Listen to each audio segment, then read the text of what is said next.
You know, when you consider what's happening down in Washington these days, and again,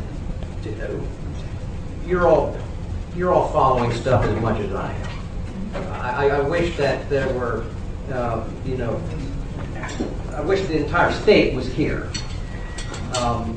They would get a sense of what's really going on. But I will say, my sense is from talking to people all over, not just in Berks County, but across this Commonwealth and across the country.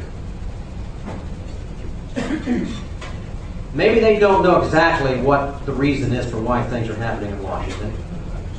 And maybe they can't explain exactly why these folks are so intent on destroying our wealth, devaluing our dollar, impoverishing our children. Maybe they don't have the answer for all that, but they know that something is just not right. And people are beginning to ask questions. I think that that's a positive thing. And I think to that extent, as we stand up and we say, all right, there is an answer. The Obama answer is not an answer. The Obama direction is not a direction that is right for this country. It's not the kind of change that people expected. It's not the kind of change that we want. It's not the kind of change that I'm surprised about him delivering. But it's not the kind of change that we can either afford or, for the sake of freedom, allow to exist. His direction and what is happening in Washington is the exact opposite of what our founders fought and died for. And it's the exact opposite of what the Constitution and Declaration of Independence is built upon. And if we're going to make a turn, it's going to have to be a re-identifying of what it was in those documents that took us, that have gotten us to where we are, for how we get back. You know, as I've been talking to so many folks, I think we're at the point now, considering what's happened just these past few weeks, and I can't believe how many things have happened in these past few weeks. Executive orders, overturning this and that and the other thing, running through Congress, the passing of these bailouts. And I have to say, it started under Bush, but it's now taken to new heights under Obama. The spending of trillions of dollars, we're talking at the table. You can't get your hand around $1 trillion. And neither can they. But they're spending it with abandon. How do you spend that kind of money? Where do you get it from? Of course you print it, we know that. But when you print it, where does that come from? It comes from a depreciation of every dollar's worth of assets, of everything that everybody in this country has put aside through work and hard effort. It steals from every one of them and from our kids everything that we put aside. It is theft of the grandest design. That's how it is happening. So they can stand down there and look good and come back and hand out a check to somebody. It's blood money. It's terrible. Now, so I think people are getting an idea. Wonder why our houses are going down in value, many? You get an idea of why your bank accounts or your investments are going down? It's because they already had printed lots of money. And when this gets into circulation, it'll go down further. So, really, most people are saying, what can we do? I am sensing that people really at the point of saying, what can we do? I was in Washington with a group of legislators from about 40 other states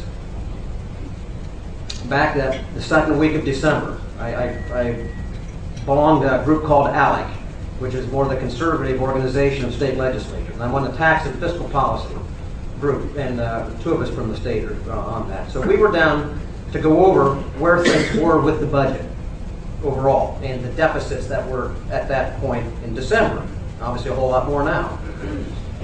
And good guys, Many of them I've known for several years. We had economists that were there. We had all kinds of discussions that were there. And at the end of the day, the members, like me, other members, when they were asking questions relative to, well, Mr. Federal Reserve President, who's there, where do you think things are going? Can you explain to, what they were really asking for? Yes, they wanted to know information so that they could go back home and get an idea of how they could deal with the deficits within their various states. But more than not, they were really asking for information on what they ought to do for themselves. Sensing that that things were out of control for themselves. And yeah, we've got to, those of us in office, we're going to have to deal with budgets. And they're bad. All I can tell you, I don't know how we're going to deal with this one this year. There's going to be, we cut sufficiently, there are going to be riots in Philadelphia. And if you don't, you're going to raise taxes so high that you'll kill the people who are working. It'll be tough. But my point was that here are guys who are good guys elected in office. And yeah, we're there to talk about getting ideas of how to deal with state issues. But at the end of the day, they were really trying to get a sense of what should I do for me and my family? What should I be doing for my investments? What should I be doing for... And that, I think, is where everybody is. Many have already made have made adjustments, and I think that's good. But when we get to the point of saying, what should we do? Those of us who know and love freedom, those of us who support and defend our Constitution, those of us who operate under the rule of law, those of us who fear and respect our God and Creator, who has blessed this nation and given us what we have. We just kind of feel like we just can't afford to keep sitting back anymore. And that we've got to do something. Don't you feel that way? Yeah.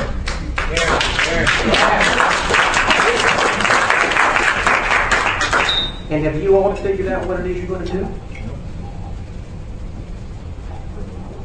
That's where the rub comes here right now. What do we do? And I think when confronted with circumstances like this, the best thing to do is just kind of go back and say, all right, how did those who went before us deal with these issues? Jim, when did I start?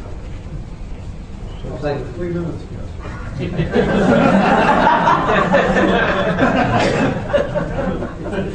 10 minutes of water. Yeah, okay. How did our founders, how did those who signed that declaration, how did they deal with overtaxation? How did they deal with a tyrannical king? How did they deal with those pressures that brought things to a head?